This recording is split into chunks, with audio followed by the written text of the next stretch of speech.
नमस्कार साथियों, मैं आर के यादव आपके अपने YouTube channel expand knowledge RKY में आपका हार्दिक स्वागत करता हूं। आज मैं बात करता हूं RRB NTPC 6/2024 6/24 जो सेंट्रलाइज एम्प्लॉयमेंट नोटिस है 6/24 उसकी बात कर रहा हूं।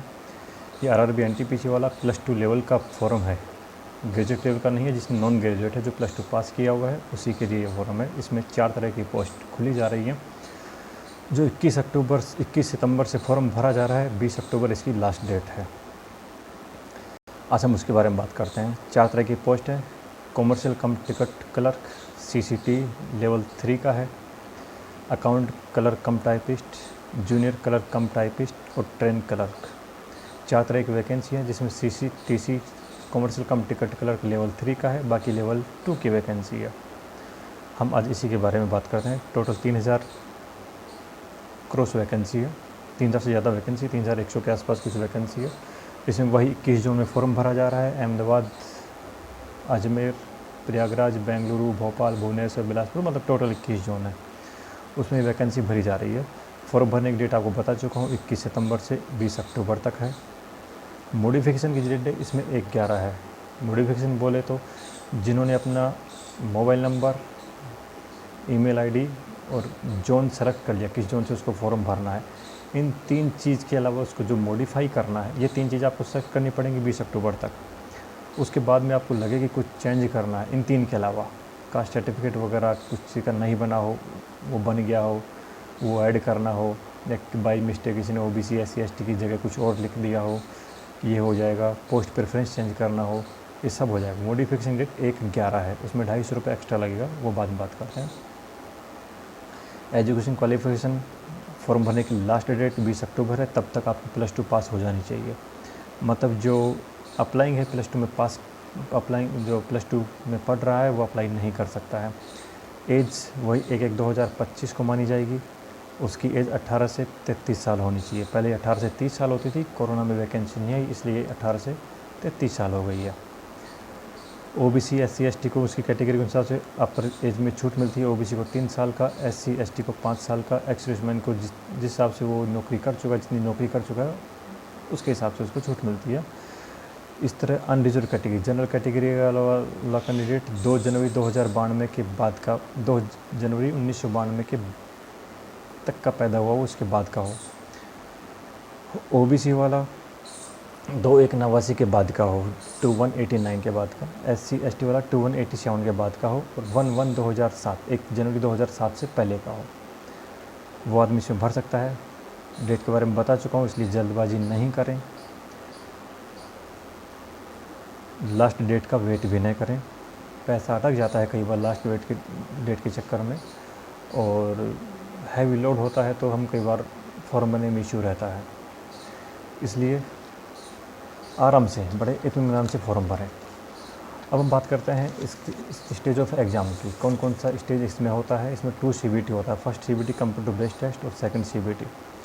फर्स्ट में वही 90 minute 100 question, 40 GK, 30 math, 30 reasoning, 100 number का होगा। 1/3 नेगेटिव पॉइंट होगा, मतलब 3 आपने सही किया, 3 आपने गलत किए, 1 आपका सही काट लिया जाएगा। सेकंड CBT वही 90 मिनट का है, क्वेश्चन इसमें 120 होते हैं। लेवल इसका फर्स्ट CBT से थोड़ा सा हार्ड होता है। इसमें GK 40 की जगह 50 आता है, मैथ रीजनिंग 30 की जगह 35 आता है। इस तरह 120 क्वेश्चन हो गए। फर्स्ट में जितने फॉर्म भरे जाएंगे, उसमें जितनी वैकेंसी होगी उसका 15 गुना पास करेंगे सेकंड एग्ज़ाम के लिए। अब सेकंड में 15 गुना पास हो गई। सेकंड जो एग्ज़ाम देगा उसमें 4 तरह की पोस्ट में, इसमें जो जूनियर क्लर्क कम टाइपिस्ट और अकाउंट क्लर्क कम टाइपिस्ट, 2 टाइपिंग वाली वैकेंसी है, उसमें 8-8 गुना पास करेंगे। और कॉमर्शियल कम टिकट क्लर्क और ट्रेन क्लर्क, इन दोनों में डॉक्यूमेंट वेरिफिकेशन होगा डायरेक्ट। टाइपिंग वही 35 वर्ड पर मिनट इंग्लिश का है, 25 वर्ड पर मिनट हिंदी का है। डॉक्यूमेंट वेरिफिकेशन मेडिकल हो गया, मेडिकल बाद आपको पोस्ट अलॉट कर दी जाएगी। इसका कामकाज देखें हम। कॉमर्शियल कम टिकट क्लर्क का कॉमर्स से रिगार्डिंग सारे कामकाज करता है। आपका बुकिंग भी करता है, स्टेशनों पे TC का टिकट चेकर होता है वो भी करता है, TT का काम भी करता है, ट्रेन टिकट एग्जामिनर जो ट्रेनों में चेक करते हैं उसका काम भी करता है। एक बिना बिना रिजर्वेशन वाली टिकट भी काटता है, लोडिंग का काम भी करता है। दूसरा है जूनियर क्लर्क कम टाइपिस्ट और अकाउंट क्लर्क कम टाइपिस्ट। जूनियर क्लर्क आपको डिवीज़न लेवल की वैकेंसी है, दोनों ये टाइपिंग वाली वैकेंसी जूनियर डिवीज़न लेवल की है। डिवीज़न में कुछ भी काम क्लर्क से रिगार्डिंग, टाइपिंग से रिगार्डिंग किया जा सकता है। अकाउंट क्लर्क कम टाइपिस्ट का काम सिर्फ अकाउंट में होगा, अकाउंट सेक्शन में जहाँ पे वगैरह का काम होता है वहाँ पे होगा। चौथा वैकेंसी इसमें ट्रेन क्लर्क, TNC बोलते हैं जिसको। अब गुड्स ट्रेन जो मालगाड़ी होती है, इसमें जो डब्बे वगैरह होते हैं उनका आपको डिटेल आपको रखनी पड़ती है, कौन सा डब्बा कहाँ से चला है, कहाँ जाएगा, कितना नंबर है, कब इसका डेट है, मतलब सब कुछ उसमें उसका ब्यौरा पूरा डिटेल उसमें रहता है। वो उसको मैनेज करना उसका काम रहता है। अब हम बात करते हैं मेडिकल स्टैंडर्ड की। एक्स-सर्विसमैन और PWD कैंडिडेट के अलावा की बात कर रहा हूँ मैं। जो CCTC है, कॉमर्शियल कम टिकट क्लर्क है, उसका B2 कैटेगरी होगा। 6/9 6/12 आपकी आँख होनी चाहिए, चश्मा चलेगा, लेजिक ऑपरेशन होगा चलेगा, कलर विजन होगा चलेगा, कोई इश्यू नहीं है। अकाउंट क्लर्क कम टाइपिस्ट और जूनियर क्लर्क कम टाइपिस्ट C2 कैटेगरी का होना चाहिए। बोले तो 6/12 तक आँख होनी चाहिए, गिलास भी चलेगा, चश्मा चलेगा, लेजिक ऑपरेशन चलेगा, कलर विजन होगा चलेगा, कोई दिक्कत नहीं है। ट्रेन क्लर्क TNC में A3 कैटेगरी का होना चाहिए। उसमें आँख 6/9 6/9 दोनों 6/9 होनी चाहिए, विद और विदाउट गिलास। गिलास के साथ भी चलेगा, विदाउट गिलास भी चलेगा, लेजिक ऑपरेशन चलेगा, कलर विजन भी चलेगा, कोई इशू नहीं है। अब बात करते हैं एग्ज़ाम फ़ीस की। जनरल या OBC का कोई भी मेल कैंडिडेट, उसकी फ़ीस 500 रुपये लगेगी। SC ST या कोई भी फीमेल हो, एक्स-सर्विसमैन हो, PWD हो, उसकी फ़ीस 250 रुपये लगेगी। यदि आप फर्स्ट CBT में बैठते हैं, बैठने के बाद में 500 वाले को 400 रुपये लौटा दिया जाएगा, अकाउंट में आएगा, और 250 वाले को पूरा 250 रुपये आपके अकाउंट में आ जाएगा। यदि आपको लगता है कि ये पैसा मेरे अकाउंट में आए तो फॉर्म भरते वक्त अपने ही अकाउंट का यूज करिए और उसमें मेंशन कर दीजिए कि ये पैसा मेरे अकाउंट में आना चाहिए, तो आपके अकाउंट में आएगा।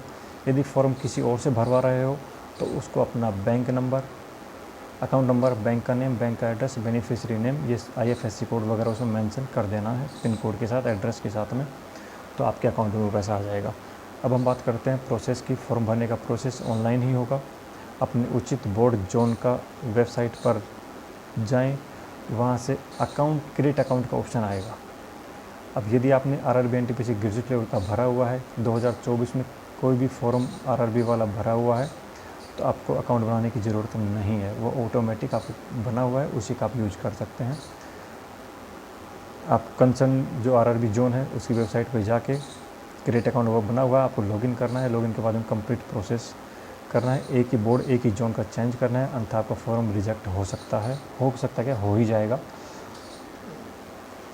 अब हम बात करते हैं कि फॉर्म कहाँ से भरें। सबके जहन में एक ही सवाल आता है कि फ़ॉर्म कहाँ से भरें। तो ट्रांसफ़र पॉलिसी का ध्यान रखना है, 5 साल से 10 साल से पहले आपका ट्रांसफ़र नहीं होगा। यदि आपका सपाउस केस नहीं है, आपकी मिसेज या आपका हस्बैंड नौकरी में लगा हुआ है वहाँ अपने होम डिवीज़न में, तो आपका ट्रांसफ़र नहीं होगा। या फिर आपको फादर मदर को ऐसी कोई क्रिटिकल बीमारी हो जिसमें कभी भी जा सकते हैं, एड्स हो, कैंसर हो, TB हो, और आपकी एक ही अपने माँ बाप की अकेली संतान हो, तो आपका हो सकता है। म्यूचुअल केस में हो सकता है, कोई आदमी यहाँ जयपुर डिवीज़न का हो और वो अजमेर डिवीज़न में लगा हुआ है, आपस में दोनों चेंज कर सकते हैं। PWD केस हो, आप हैंडीकैप्ड हैं तो आपका हो सकता है, अन्यथा आपका नहीं होता। तो सबसे पहले नौकरी लेना है। पूरे इंडिया में 32-29-33 जो किलोमीटर है लंबाई चौड़ाई, कहीं भी नौकरी लेना है। इसलिए सबसे पहले अपनी कैटेगरी की वैकेंसी देखनी है। उस कैटेगरी में अपने मेडिकल कैटेगरी वाली वैकेंसी देख लिया। मेडिकल इसमें ज़्यादा इश्यू नहीं है, अपनी कैटेगरी, कास्ट कैटेगरी की सीट देखनी है। अब बात करते हैं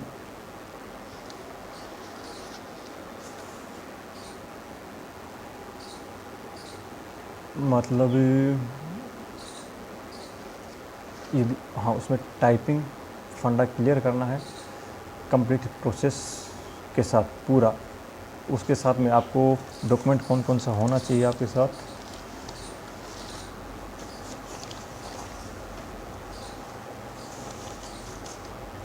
डॉक्यूमेंट आपके पास क्या होना चाहिए। 10th की मार्कशीट होनी चाहिए जिसमें आपका नाम, father's name, mother's name, date of birth, passing year और आपका रोल नंबर सब लगेगा।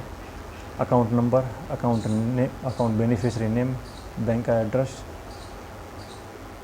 IFSC कोड होना चाहिए। आपका एड्रेस विद पिन कोड होना चाहिए। फ़ोटो 30 से 70 केबी के बीच में जेपीजी फॉर्मेट होना चाहिए। सिग्नेचर 30 से 70 केबी जेपीजी फॉर्मेट होना चाहिए। SC ST कैटेगरी को यदि आपको ट्रैवलिंग पास लेना है तो आप up to 500 KB PDF format में होना चाहिए। बाकी OBC EWS PWD इनको उसका अपना फॉर्म मेंशन नहीं करना है, अपना सर्टिफिकेट, उसमें सर्टिफिकेट नंबर और पासिंग अथॉरिटी और उसका डेट ये मेंशन करना है। आप अपलोड नहीं करना है, SC ST को अपलोड करना है ट्रेन, उसके लिए रेलवे पास के लिए आपको अपलोड करना पड़ेगा।